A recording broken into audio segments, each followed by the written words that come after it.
Pensons à notre vie, à nos attachements, à tous ces moments passés à vouloir que les choses soient différentes, à toutes ces fois où on aimerait que les gens changent leur façon de penser pour refléter nos préférences personnelles, à cette indignation qui vient nous ronger quand on voit des choses qui ne sont pas alignées avec nos valeurs.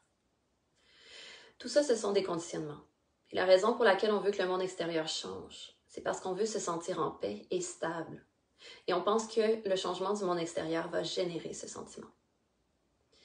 L'ironie, c'est que notre attachement à comment devraient être les choses, c'est en fait ce qui nous cause le plus de souffrance.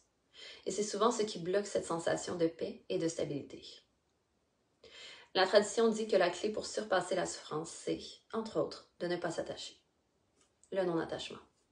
C'est cette pratique de devenir capable de se soucier profondément de quelque chose, sans que ça doive être quelque chose pour nous.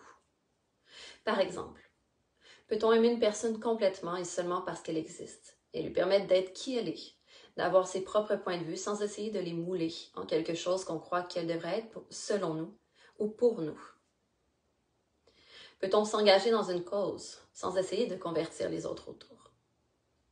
Est-ce que ça veut dire d'être en accord avec tout? Non.